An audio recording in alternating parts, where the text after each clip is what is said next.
Ya está aquí con nosotros Gabriel Dreyfus para ayudarnos a pensar lo que nos está sucediendo y ocurriendo. Gabriel, gracias por venir. Gracias a vos. Muy gentil.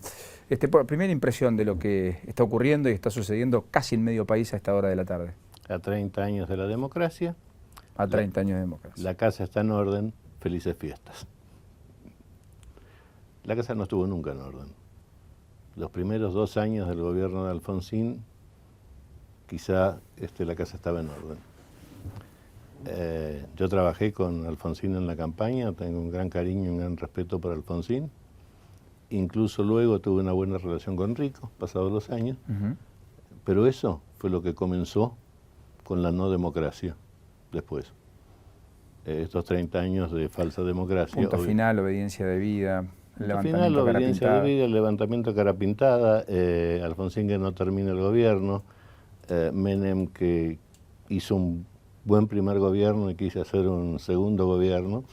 Después, por supuesto, por un error de la Constitución, de la nueva Constitución, que dice que el presidente tiene 2 periodos de gobierno y después tiene que dejar pasar uno, pero al revés de lo que sucede en Estados Unidos, el vicepresidente también prescribe, por lo cual, si el presidente tiene ambiciones políticas como las tenía Duhalde, se transforma en el peor adversario del presidente, y si no eligen un cero a la izquierda, que por lo general parece un cero a la izquierda, pero no lo es. Y allí las peleas con los vices históricas, inclusive hoy en varias gobernaciones. Históricas. Y bueno, yo no digo que la policía esté bien paga, tampoco están bien pagos los maestros. Con esta inflación que hay, no está bien pago a nadie, pero la policía no puede sublevarse. Bueno, habló del delito de sedición Capitanich esta mañana. ¿Compartís? Porque el delito de sedición es para quien se alce en armas contra la República. Es un delito de sedición. Pero ¿cómo se reprimen los delitos de sedición en este país? Nunca, jamás. O sea que la anomia nos ganó. Sí.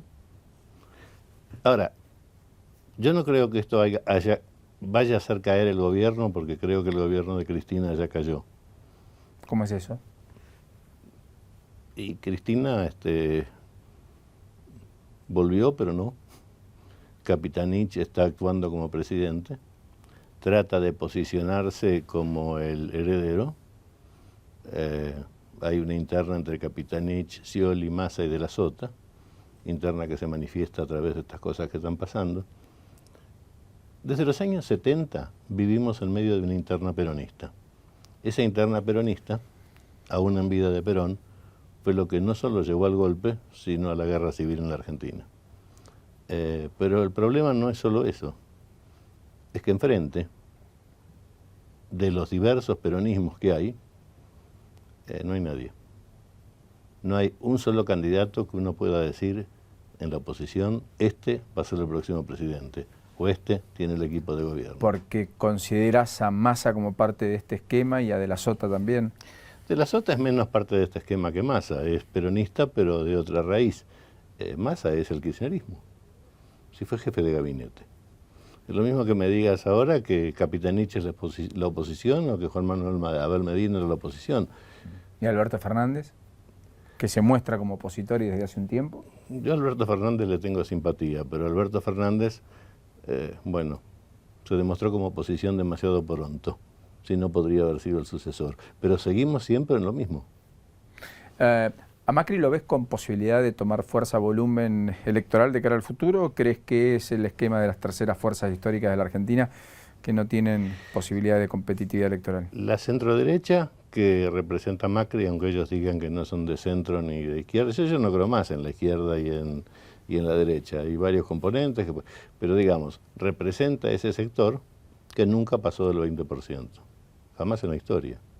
Y el acuerdo FAP-radicalismo que un poco intentaron... Pero termino con Macri. Además, Macri es el gobernador de un estado que se llama Ciudad de Buenos Aires, y fuera de ese estado pone árbitros de fútbol, jugadores de fútbol, cómicos. Me parece cómico trágico.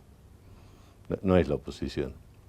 El acuerdo, si lo pudiéramos llamar radical socialista, y si tuviera una figura aglutinante, si estuviera un Alfonsín de nuevo, Raúl, no Ricardo, sería una posibilidad. Pero no lo hay. Con Wiener, Cobos. Carrió, Stolbizer, no alcanza. Es una opinión personal mía. Sí, claro. Ojalá ganaran. Pero Stolbizer no puede ser. Carrió puede ser diputada, pero nunca va a ser presidente. Wiener, este país dice amar la democracia, pero vota líderes. Wiener no parece ser un líder. Y Cobos, bueno, es un radical un tanto extraño. Pasa una cosa muy extraña en este país. Ernesto Sanz también quiere ser candidato. Sí. Aguad sería el mejor para mí, pero no lo nombra nadie. Vos fijate que acá hubo un gran drama con lo del campo, cuando se levantó el campo, cuando Moyano era kirchnerista, ahora es antikirchnerista, dice que el PJ no representa a los peronistas. Que es una cáscara vacía, ¿no? Sí, sí, bueno. Y así se fue pegando un portazo en el 2011. Sí, bueno, el peronismo es una cáscara vacía desde que se murió Evita. Perón no cerró la cáscara. Pero vos fijate que Cobos fue el señor que dijo, mi voto no es positivo. Era el vicepresidente de Cristina, los radicales lo odiaban, y ahora arrasó en Córdoba con más del 50% de los votos. Mendoza, sí. En Mendoza. Arrasó. En el resto del país no lo sé. Y hubo un pibe, un señor, un muchacho, que fue el autor de esa ley, que se llama Lustó, que me parece un buen pibe y un tipo inteligente. Pero hoy es diputado por el radicalismo. Yo creo que si Woody Allen hiciera una película cómica, no le saldría mejor. Tragicómica, como las de él. Bueno, mucho de eso hay en la oposición y en el oficialismo. Y me parece que por eso las identidades partidarias y lealtades están muy perimidas también, ¿no? Bueno, el peronismo festeja el Día de la Lealtad. Por ejemplo. Sí. Y el peronismo es una escuela de traiciones, desde siempre, desde Perón. Y lo que ocurre es que, por culpa de esta constitución que tenemos, que hicimos nosotros porque la reformamos, el hecho de que uno se tiene que ir, pero después puede volver, no como en Estados Unidos, que uno se va, el vicepresidente puede seguir, pero el presidente no puede volver más. Puede ser injusto en caso de alguien como Clinton, por ejemplo. Pero con eso, los partidos son más importantes que los hombres o las mujeres si las hubiera. Acá, al poder volver, los partidos dejan de ser partidos y pasan a ser unipersonales. Yo me acuerdo que Alfonsín, y yo trabajé en la campaña, decía, no sigan a hombres, sigan a ideas. Pero Unión Cívica Radical iba chiquitito, porque sabíamos que tenía el 25% de los votos a lo sumo, y necesitábamos el 50%. Y firmaba RA, no sigan a hombres, sigan a ideas, pero la gente votó a un hombre. Eso es muy interesante. Te lo escuché alguna vez y compro, digamos. Bueno, hoy estamos siguiendo más a hombres que ideas. Por cierto, porque escasean además las ideas, ¿o no? Y escasean los hombres, no hay más Raúl Alfonsín. Escasean muchísimo los hombres, más que las ideas. Porque en definitiva, yo no soy idealista. El Partido Obrero tiene un dogma y lo sigue. Yo lo respeto por eso. Pero no importa el hombre, ellos tienen el dogma. Nunca van a pasar mucho más de lo que tuvieron ahora. Pero los otros partidos son tan fluflos que lo que importa es la persona que tienen ahí en ese momento. Y a mí que no me digan que Labaña es peronista. Labaña es Labaña. Le falta el carisma quizá para ser presidente. Pero bueno, hay uno, Labaña. Pero no tiene el poder político para llegar. Voy desmenuzando. ¿Te gusta Aguad como candidato dentro del radicalismo? Sí. ¿Te gusta Labaña como una opción electoral superadora de lo existente? Sí. ¿No te gusta Massa? No. ¿No compras? No es que me gusta Massa, es que creo que Massa es un buen pibe que viene de la UCD, pero que es el kirchnerismo, la continuidad del kirchnerismo. ¿Y si harías una reforma constitucional al estilo de la Constitución norteamericana para que el presidente que pueda ser reelecto luego nunca más pueda acceder a la primera magistratura? El presidente nunca más debe poder acceder a la primera magistratura después de 2 periodos de gobierno. El vicepresidente que él eligió, sí, y ese en definitiva es su triunfo, que su partido continúe. En este caso sería vudú, digamos. Sí, sería, pero no sería. Además es un insulto a Mandela que vaya a vudú, pero eso es otra historia.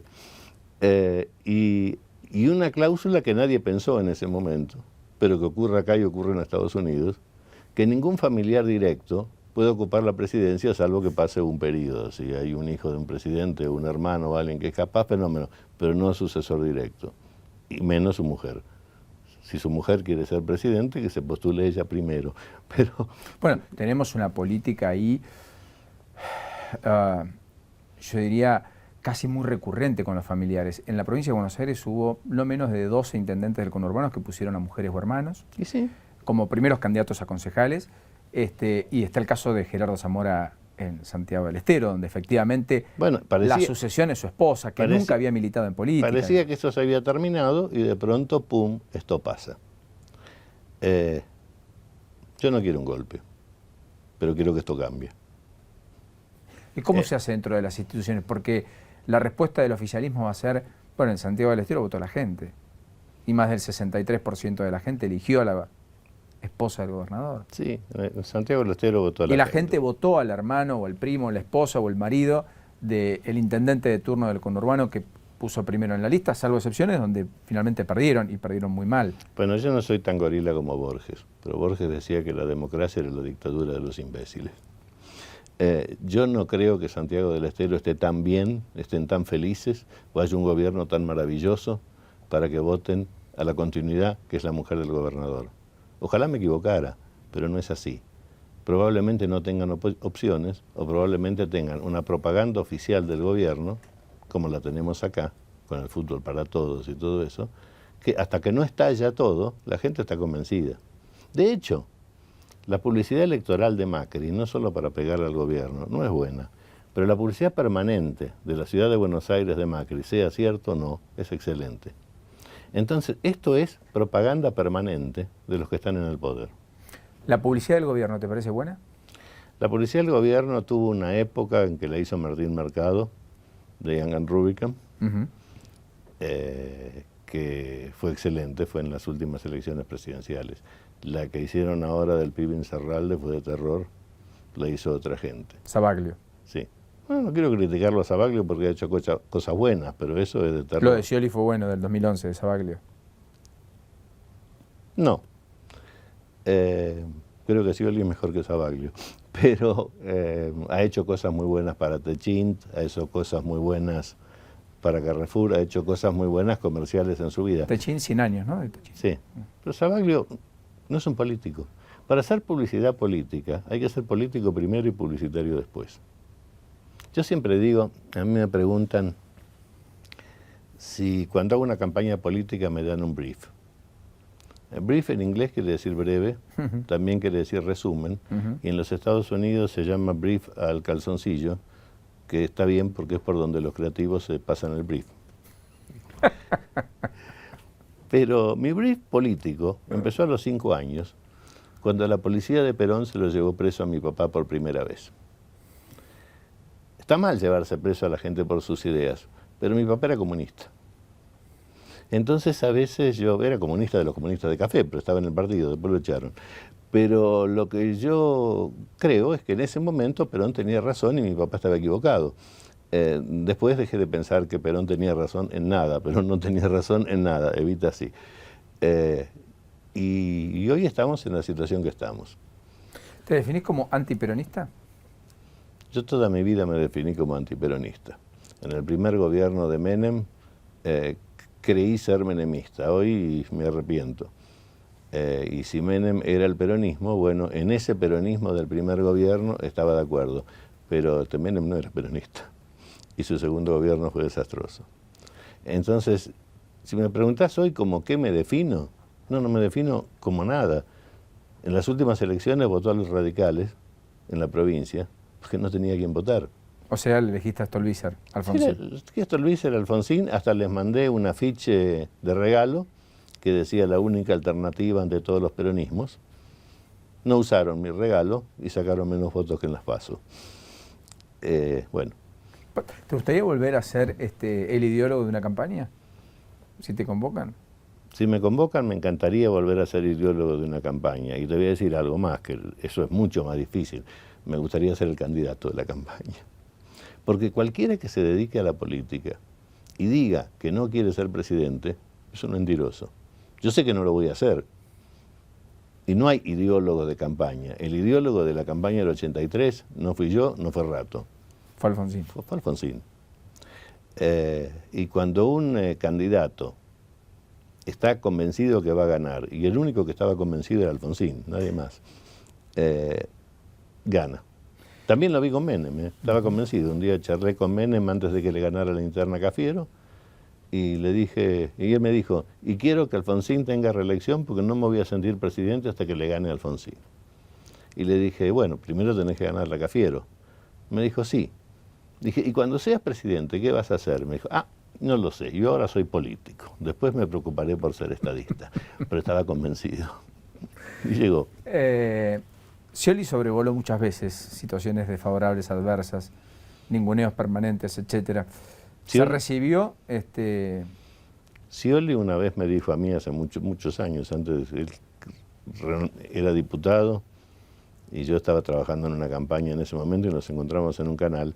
Me dijo, yo siempre te sigo a vos, además sé que me tiene cariño, pero te voy a aconsejar algo, si te interesa la política no vayas al frente. Bueno, creo que a él le fue bien, pero me parece que exageró. Yo eso no lo puedo hacer. Gabriel, entonces 3 consideraciones finales. Cuando el gobernador de Entre Ríos, Urribarri, o Scioli, en Buenos Aires, se plantan, por decir se plantan es no negocio bajo estas condiciones de extorsión y demás, con la policía, desde lo comunicacional, propagandístico si querés o preferís, ¿qué están esperando? ¿Que la reacción de la gente sea antipolicía? No, están esperando un imposible. ¿Qué? La gendarmería dependía del ejército y la prefectura de la marina. Ahora dependen todas del Ministerio del Interior y por ende del presidente, bueno, antes también, pero del Ministerio del Interior. De modo que parecería que están haciendo todo el esfuerzo para que la gendarmería y la prefectura se corrompan como las policías. Que hay buenos policías, pero por lo general las policías son corruptas. El ejército no puede inmiscuirse en asuntos internos. Pese a que lo ha hecho. Sí. Pese a que violando la ley de seguridad interior. Sí, ayúdame. Lo ha hecho, y lo ha hecho con voluntad de ejercer el poder. Pero el ejército está para defender la democracia. Y yo creo que cuando la policía se subleva, tiene que actuar el ejército en defensa de la democracia. Ahora, no sé qué ejército, no sé qué armas tienen, no sé qué preparación tienen y no sé qué ideología tienen, que es lo peor. El viernes en Catamarca hubo un choque entre la policía provincial y gendarmes. Sí, me parece un horror. Me parece un horror. Bueno, pero la respuesta fue de Gendarmería, una fuerza nacional, versus la policía provincial. Sí, me parece un horror. Pero luego de ese choque, que por suerte no hubo muertos, luego de ese choque, el que perdió, darlo de baja es poco. Quiero decir, ante una cosa así, yo una vez le comentaba a Rico, yo te tengo simpatía, le dijo en ese momento, pero si yo fuera Alfonsín te hubiera fusilado. Y Rico se rió y dijo, yo también. O sea, hay una... Uno no puede levantarse contra el poder establecido y encima perder. Aunque Rico a la larga ganó.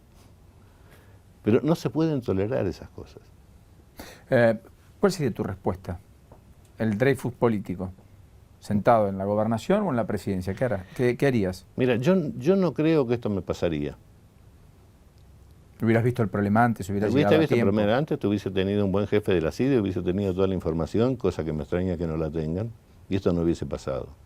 Ahora, no se soluciona el problema policial de un día para el otro. Se soluciona con que cada oficial de policía, además de tener una excelente preparación, debe tener un título universitario. Y cada policía que está en la calle debe tener mínimamente el secundario. No puede haber delincuentes y tienen que ganar muy bien. Y el que mete la mano en la lata es el doble de pena que un civil. Entonces funcionaría. Bueno, lo que sucede es que la ley no arregla los problemas, también es cierto. Es decir, porque estamos en una Argentina donde la ley muchas veces se interpreta, pero no necesariamente se cumple.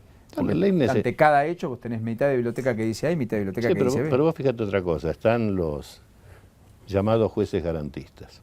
Y la policía te dice, nosotros lo metemos preso si salen por la otra puerta. Ahora, si alguien quiere soltar a un preso por buena conducta, y este preso fue un asesino o un violador, el juez lo suelta, fenómeno. Pero el crimen que cometa este tipo... Es responsabilidad del juez. Es responsabilidad del juez. No solo es mala praxis para que deje de ser juez, es cana para el juez.